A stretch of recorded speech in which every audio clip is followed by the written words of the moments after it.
क्या आप भी मेरी तरह केक बनाना चाहते हैं? पर क्या करें, हमेशा गड़बड़ी हो जाती है।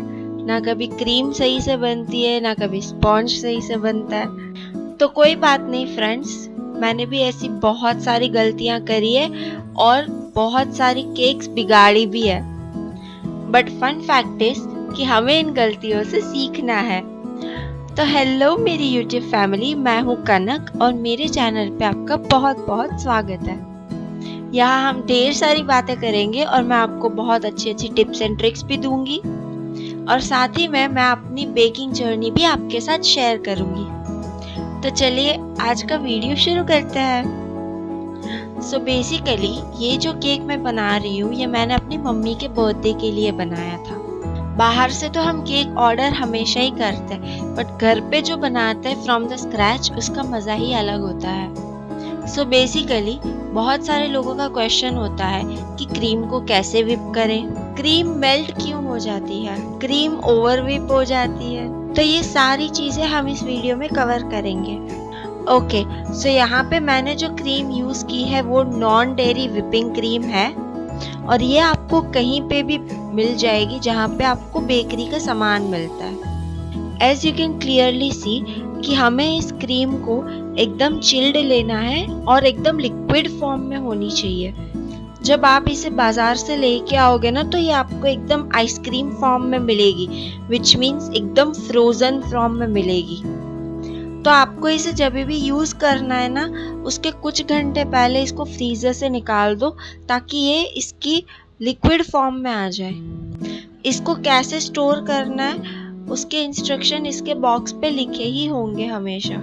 मार्केट में बहुत सारी नॉन डेयरी विपिंग क्रीम के ब्रांड्स हैं जैसे कि डिलाइट, स्टार विप, ट्रोपोलाइट। आपको कौन सा पसंद है आप वो चूज कर सकते हो, या फिर आपके एरिया में कौन सी विपिंग क्रीम अवेलेबल है आप वो एक बार चेक कर लेना। मुझे मेरे एरिया में ये ट्रोपोलाइट का मिल गया और इसका टेस्ट बहुत ही ज़्यादा अच्छा है। आप दूसरी कोई सी भी ब्रांड की विपिंग क्रीम ले लो, प्रोसेस सबकी सेम ही रहेगी। बस एक चीज़ का ध्यान रखना है कि जब भी आप क्रीम विप करो तो उसमें कोई आइस क्रिस्टल्स नहीं रहने चाहिए। अगर थोड़े से भी आइस क्रिस्टल्स रह गए तो आपकी विपिंग क्रीम के मेल्ट होने के चांसेस बहुत ही ज़्यादा है। क्रीम मेल्ट होने की वजह से वो स्टिफ पिक्स नहीं बना पाएगा, जिसकी वजह से आपकी जो डेकोरेशन है वो शेप होल्ड नहीं कर पाएगी। सो इस बात का खास ध्यान रखना है कि आपकी जो विपिंग क्रीम है वो लिक्विड फॉर्म में ही हो हमेशा। दूसरी चीज़, जिस बीटर से आप अपनी विपिंग क्रीम को बीट कर रहे हो उसकी मोटर बहुत ज़्यादा गर्म हो रही है, जिसकी वजह से वो आपकी विपिंग क्रीम को मेल्ट कर रहा है। तो इसीलिए अगर आप नया बीटर ले रहे हो तो 300 वॉट से ज़्यादा का ही लेना। और अगर आपके पास ऑलरेडी एक बीटर है तो आप क्या करना कि उसकी जो ब्लेड है उसको फ्रीज़र में रख देना कुछ देर के लिए। इवन जिसमें आप क्रीम बीट करने वाले हो उस बाउल को भी डाल देना फ्रीज़र में थोड़ी देर के लिए। इससे क्या होगा कि हमारी जो क्रीम है वो मेल्ट नहीं होगी और वो ठंडी रहेगी। क्रीम को हमेशा ठंडा ही बीट करना है। ध्यान रहे क्रीम कभी भी फ्रोजन नहीं होनी चाहिए पर ठंडी होनी चाहिए। एक और चीज़, आपका जो स्पॉन्ज है वो एकदम ठंडा होना चाहिए। वो अगर वो थोड़ा सा भी गर्म रहेगा तो आपकी क्रीम फटाक से मेल्ट हो जाएगी। तो अगर पॉसिबल हो तो स्पॉन्ज को एक रात पहले ही बना के रख देना। क्रीम सही से बीट हुई है कि नहीं हुई है ये पता करने के लिए अपने जो बाउल है उसको उल्टा करके चेक करना है एक बार। अगर क्रीम गिर नहीं रही है इसका मतलब आपने क्रीम को एकदम परफेक्टली बीट किया है। एक और चीज़, आपको क्रीम को सिर्फ तब तक बीट करना है जब तक उसमें स्टिफ पिक्स आना स्टार्ट ना हो जाए। अगर थोड़ा सा भी ज़्यादा बीट कर लिया या ओवर विप कर लिया तो आपकी क्रीम फटनी स्टार्ट हो जाएगी। इससे आपकी डेकोरेशन बिल्कुल भी अच्छी नहीं लगेगी और आपकी फिनिशिंग स्मूथ नहीं आएगी। और अगर बाय चांस आपकी क्रीम ओवर व्हिप हो भी गई तो 1-2 छींटे पानी के मार के उसको मिक्स कर दो। एक चीज का खास ध्यान रखना है कि एक बार क्रीम व्हिप हो गई उसके बाद फिर से बीटर बिल्कुल भी नहीं मारना है। अगर फिर से बीटर मारोगे तो क्रीम मेल्ट होना स्टार्ट हो जाएगी, जो हमें नहीं चाहिए बिल्कुल भी, है ना। यहाँ पे आप देख सकते हो कि मैं मेरे स्पॉन्ज को 3 पार्ट्स में डिवाइड कर रही हूँ। अगर आप टॉल केक बना रहे हो तो आप 5 पार्ट्स में भी इसको डिवाइड कर सकते हो आराम से। ये स्पॉन्ज बेसिकली मैंने एक रात पहले ही बना कर रख दिया था। अगर आप चाहते हो कि मैं आपको ये स्पॉन्ज बना के भी दिखाऊं तो मुझे कमेंट में एक बार ज़रूर बता देना। मैंने न जाने कितनी बार स्पॉन्ज बनाने की कोशिश की होगी और बिगाड़ा भी है, तो गलती सिर्फ आपसे ही नहीं होती, गलती मेरे से भी हुई थी। अब देखो यहाँ पे मैं केक के स्पॉन्ज के लिए शुगर सिरप बना रही हूँ। ये टोटली आपके ऊपर डिपेंड करता है कि आपको कितना मीठा खाना पसंद है, पर शुगर सिरप से केक को सोक करना बहुत ही ज़्यादा इम्पॉर्टेंट है ताकि वो और स्पॉन्जी और सॉफ्ट रहे। मेरा तो चॉकलेट फ्लेवर का केक है तो मैंने तो वनीला फ्लेवर डाला है शुगर सिरप में, बट इसकी जगह पे आप कोई फ्रूट क्रश भी ऐड कर सकते हो जिस फ्लेवर का आप केक बना रहे हो। इससे केक के स्पॉन्ज में एक अलग सा टेस्ट आएगा।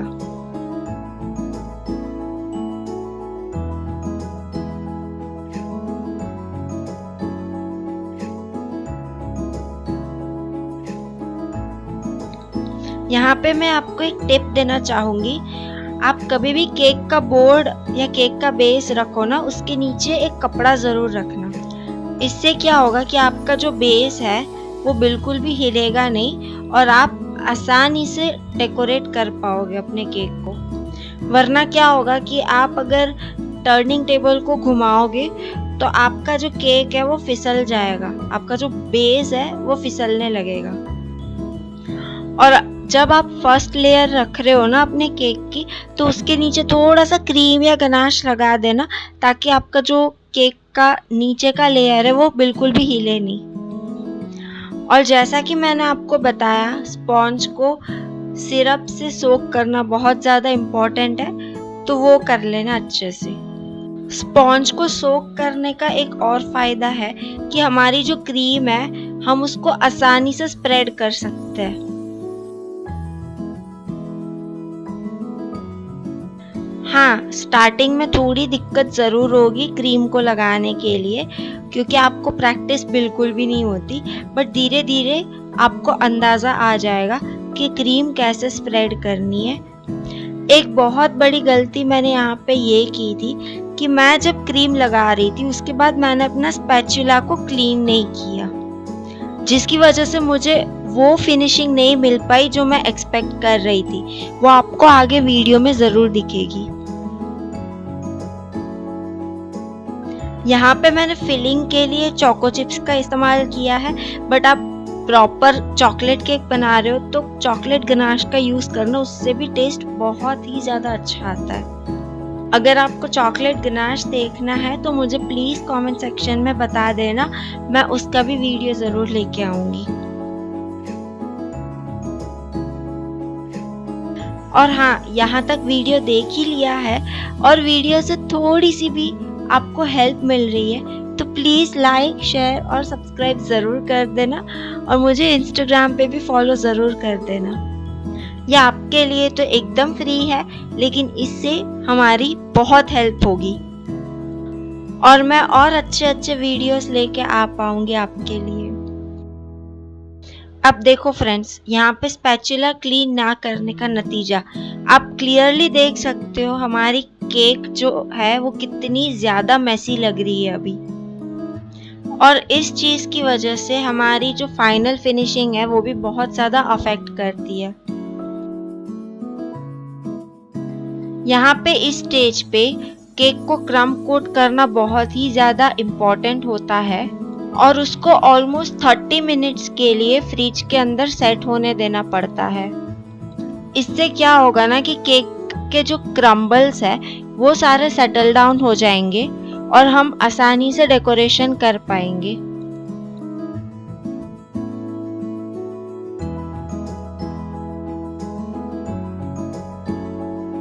मेरा ये जो केक था वो almost around 800 gram to 1 kg का बना था। लेकिन अगर आप हाफ kg का केक बना रहे हो तो उसमें 300 ग्राम का स्पॉन्ज रहेगा और 200 ग्राम की क्रीम आ जाएगी। तो कई बार आपके सामने ऐसी सिचुएशन आएगी जहाँ पे आपको दोनों चीज़ें बैलेंस करनी पड़ सकती है।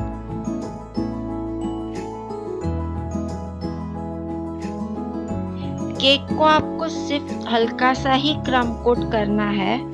क्रम कोट का मतलब ये होता है कि हम थोड़ी सी क्रीम लगा के केक को सेट कर देते हैं, यानी कि वो क्रीम की एकदम पतली लेयर होती है, कोई ज्यादा मोटी लेयर नहीं होती वो क्रीम की।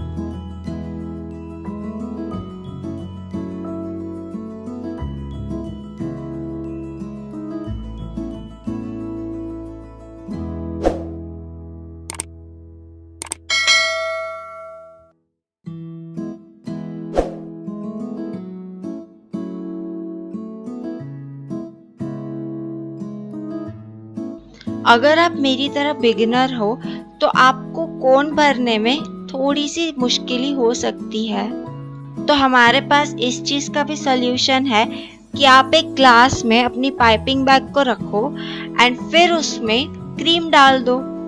ये एक पाइपिंग बैग को प्रिपेयर करने का बहुत ही इजी तरीका है।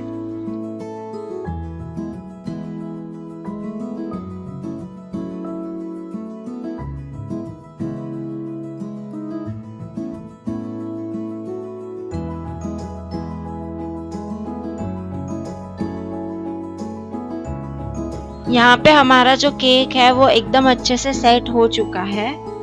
अब हम इसकी फाइनल कोटिंग के ऊपर काम कर सकते हैं।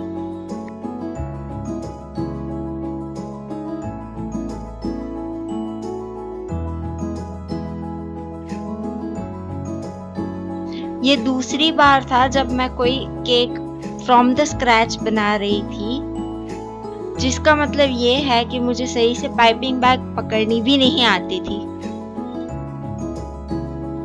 अब यहाँ पे मैं हमारे केक को अच्छे से लेवल करने की कोशिश कर रही हूँ एक स्क्रैपर के साथ। काफ़ी सारे तरह के स्क्रैपर्स अवेलेबल है मार्केट में। आप फ्लेक्सिबल वाला भी यूज़ कर सकते हो, प्लास्टिक वाला भी यूज़ कर सकते हो, स्टील वाला भी यूज़ कर सकते हो। वो आपकी रिक्वायरमेंट के हिसाब से है कि आपको कौन सा सूट करता है। अगर मुझे नेक्स्ट टाइम कोई स्क्रैपर यूज़ करना है तो मैं फ्लेक्सिबल स्क्रैपर का यूज़ करूँगी, क्योंकि उससे फिनिशिंग और ज़्यादा अच्छी आएगी।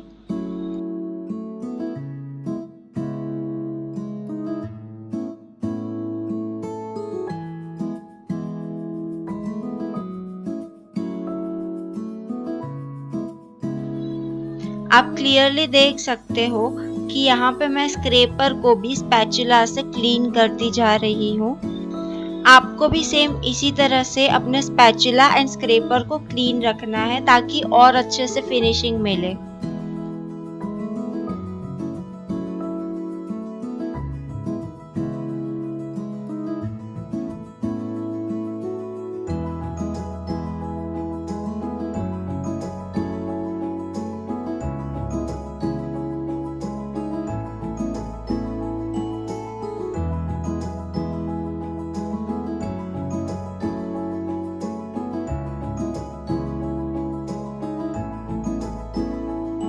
यहाँ पे मैं लाइट पीच कलर बनाने की कोशिश कर रही हूँ, जिसके लिए मैंने जेल फूड कलरिंग का इस्तेमाल किया है, जो है वाइब्रेंट पिंक और लेमन येलो।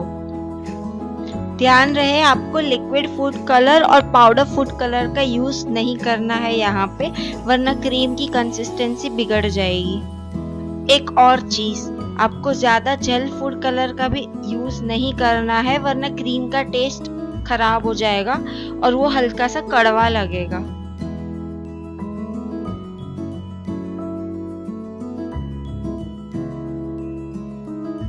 यहाँ पे मेरी क्रीम जो है वो काफ़ी टाइम से बाहर रखी हुई थी, जिसकी वजह से वो मेल्ट होना स्टार्ट हो गई और उसने अपनी स्टिफ पीक्स वाली कंसिस्टेंसी खो दी।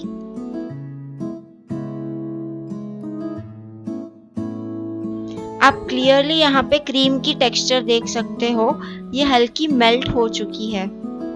आप कभी भी ऐसी सिचुएशन फेस करो तो अपनी जो क्रीम है उसे 15 टू 20 मिनट्स के लिए फ्रिज में सेट होने के लिए रख दो। और हाँ, अगर आपको आपकी व्हिप क्रीम का काम ना हो तो उसे तुरंत फ्रिज में रख दो, जिसकी वजह से अगर आप उससे अपनी डेकोरेशन बनाओ तो वो खराब ना हो जाए।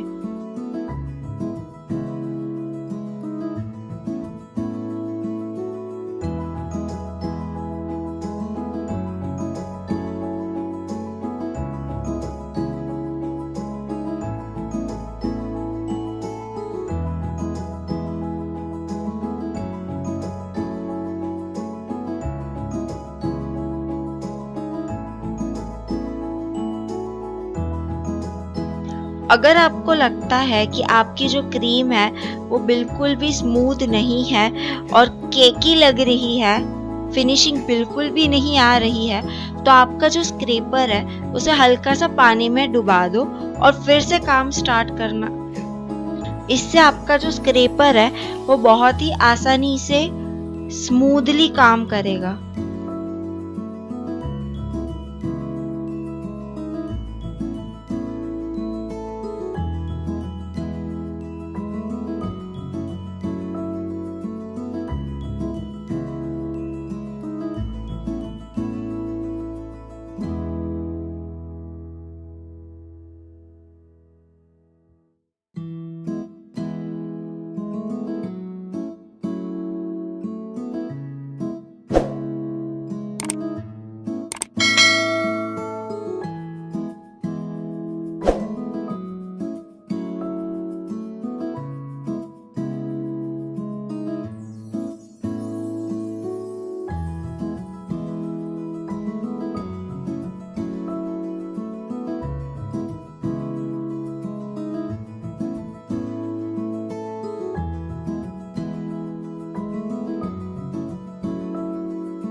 आप क्लियरली देख सकते हो यहाँ पे मैं ब्रश वाले डिज़ाइन बनाने की कोशिश कर रही थी।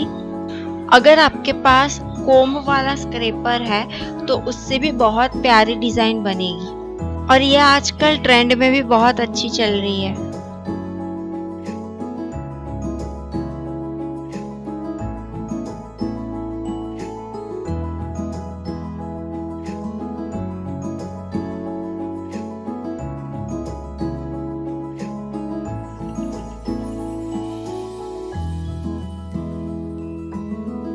यहाँ पे मैं N2 नोज़ल का यूज़ करने की कोशिश कर रही हूँ, पर अगर आप चाहो तो N1 से भी बना सकते हो, उससे भी बहुत अच्छी डिज़ाइन बनेगी। सिंस इससे पहले मैंने कभी भी पाइपिंग बैग के साथ काम नहीं किया है तो ये मेरे लिए फर्स्ट टाइम करना थोड़ा मुश्किल था, और साथ ही में केक का डिज़ाइन भी मैंने बिगाड़ दिया था, पर कोई बात नहीं, मैंने लास्ट में केक कंप्लीट कर ही लिया।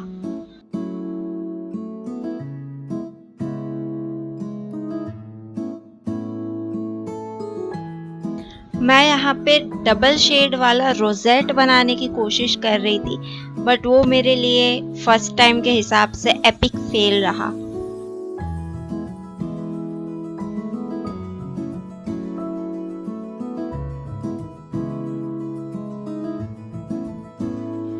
यहाँ पे मैं रोजेट्स बनाने की कोशिश कर रही थी, बट आप क्लियरली देख सकते हो बिल्कुल अच्छे नहीं लग रहे, तो मैंने इन्हें फिर बाद में हटा दिया था।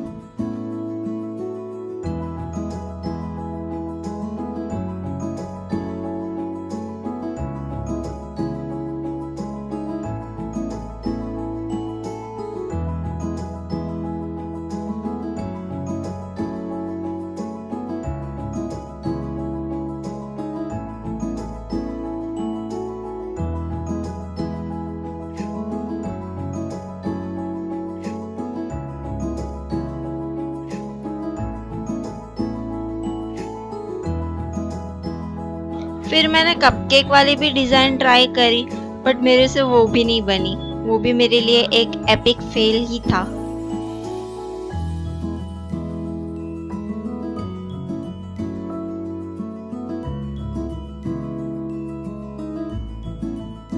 आपके साथ भी ऐसा बहुत बार होगा कि आप कभी केक बनाओगे और आपको कोई डिज़ाइन पसंद नहीं आएगी और आप उसको हटा के फिर नई डिज़ाइन बनाओगे। ऐसे ही तो धीरे धीरे प्रैक्टिस होती है और प्रैक्टिस करने से ही तो हमारी एक्सपर्टीज आती है ना।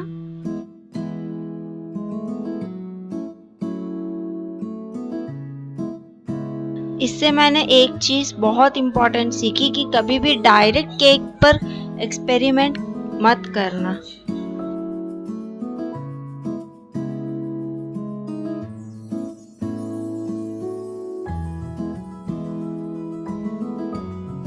आप क्लियरली देख सकते हो कि मैंने पाइपिंग बैग को भी पहले गलत तरीके से पकड़ा हुआ था। कोई बात नहीं फ्रेंड्स, ऐसी छोटी मोटी गलतियां होती रहती है और गलतियों से ही इंसान सीखता है। आप भी इसी तरह अपनी फैमिली के लिए केक बना बना के प्रैक्टिस कर सकते हो।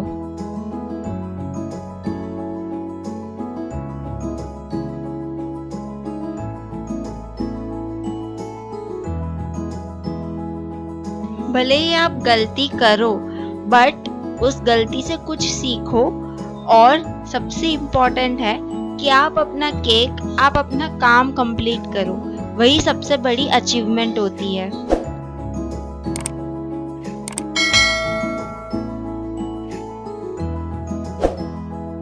सो फाइनली मैंने कुछ टॉपर्स के साथ इस केक को कंप्लीट किया और ये केक आपको कैसा लगा मुझे कमेंट्स में ज़रूर बताना।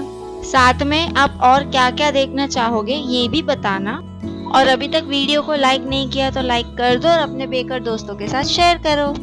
तब तक के लिए हैप्पी कुकिंग।